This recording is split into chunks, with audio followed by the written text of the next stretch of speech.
Life is full of surprises.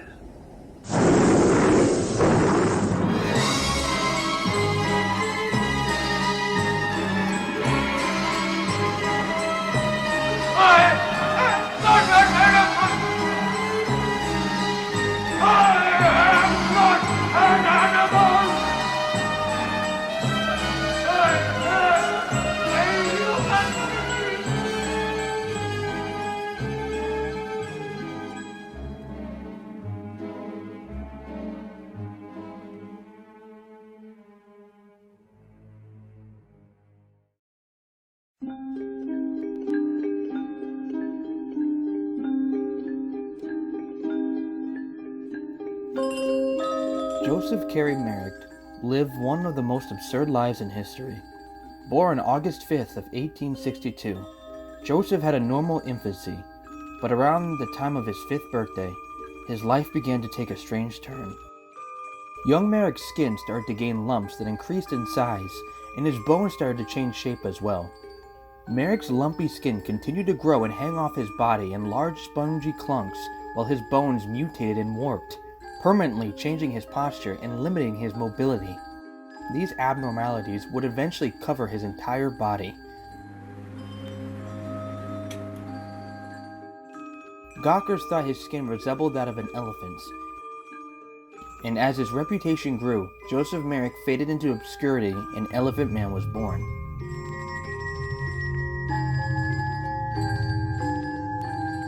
Elephant Man grew up in England with his family. Joseph's parents noticed his lips started to swell, but they never returned to normal size. Then a bony lump started to grow on his head, and it continued to grow as the skin on his face loosened. As it loosened, it got rougher and more discolored.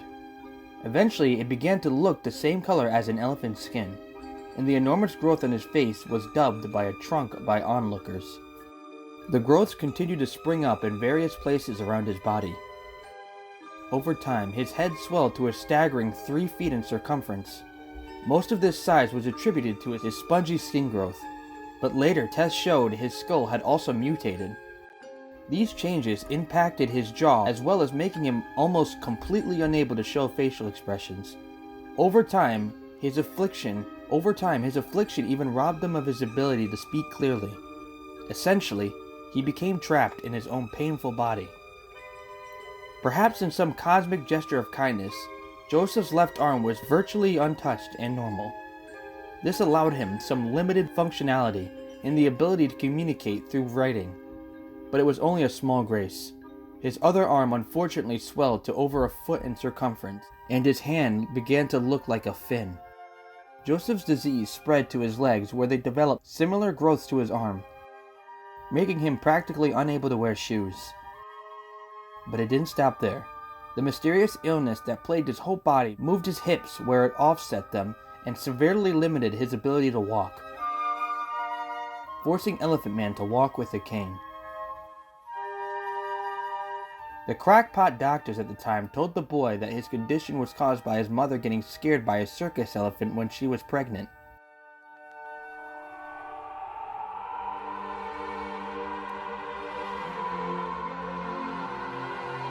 Tragedy continued to strike as Merrick's mother died of smallpox. Another brother died of scarlet fever, while another family member died of seizures. Then, at some point in his youth, he fell and injured his hip, which later became infected and added to his pain and hardship. He would later develop scoliosis for the hip injury and the deformities twisting his body. As a boy, Merrick continued going to school with his mother, who taught Sunday school while his father worked multiple jobs. But, while Merrick was growing up, his mother Mary Jane passed away from pneumonia. Afterward, he left school at age 13 and his home life became hell with both his father and now stepmother treating him like crap. He tried to run away but was dragged back home every time. That same year, he went to work in a factory where he rolled cigars. He went there day in and day out for 3 long years, until his right hand swelled so badly that he could no longer perform the basic functions of the job and was fired. As a financial burden to his family, his taunting and poor treatment even got worse. Eventually his father secured him a hawker's license so he could go door to door selling items from the haberdashery shop. However, Merrick's growing illness made his words harder to understand, and combined with his facial deformities, he was turned away from almost every home. One day, in 1877, Joseph returned home from yet another unsuccessful day and was severely beaten by his father. After that, he left home for good. Homeless, Joseph wandered the streets until his uncle took him in. After that, he continued to hawk items, but soon he started to become infamous. So when he went to renew his license, it was denied. Soon his financial burden became too great and he was kicked out again.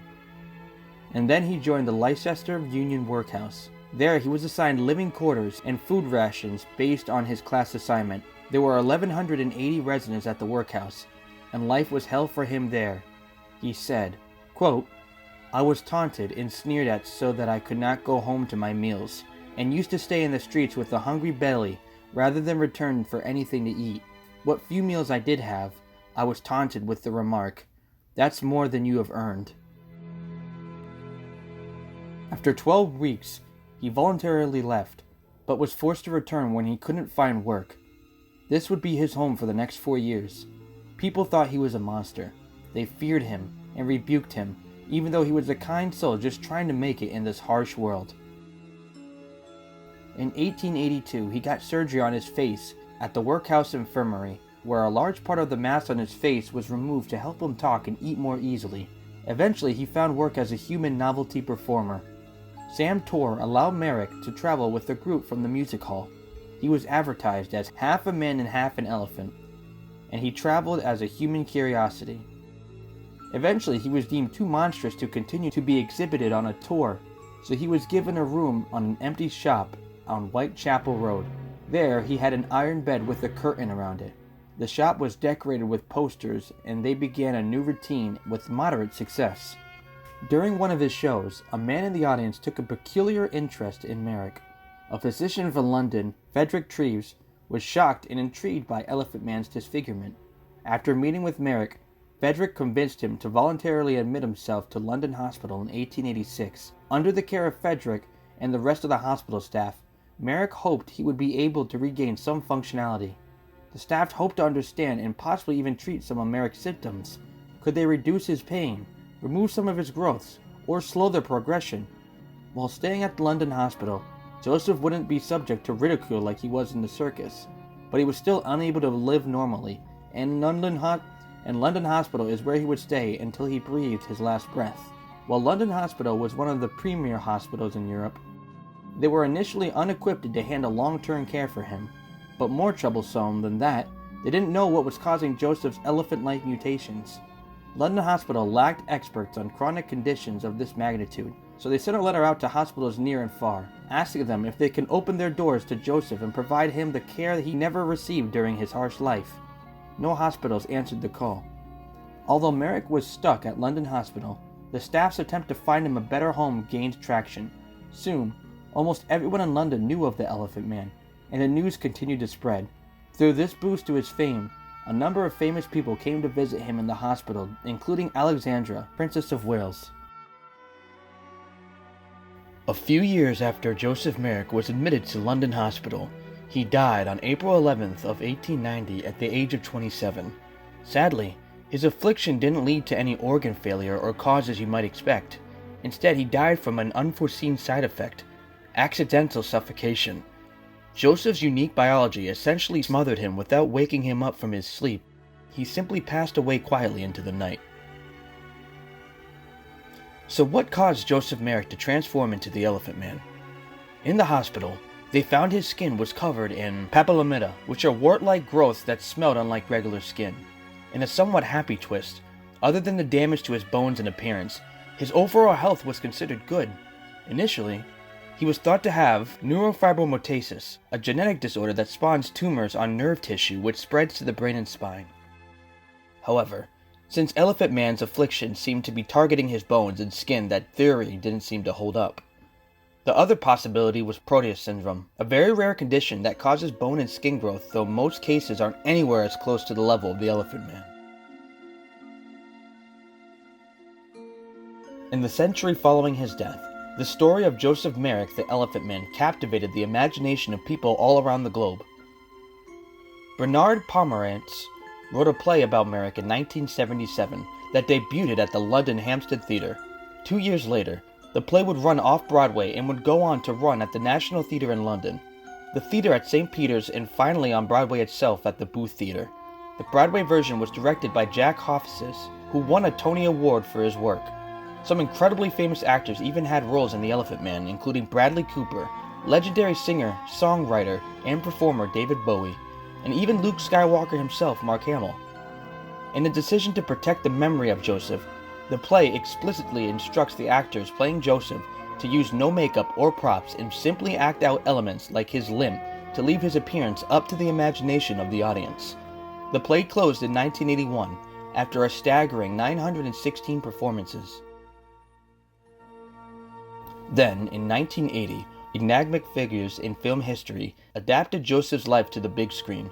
The master of avant-garde and surreal film, David Lynch, brought Merrick's life to motion picture with his movie unsurprisingly titled The Elephant Man. Despite being a historical drama, both the movie and the play referred to Joseph as John.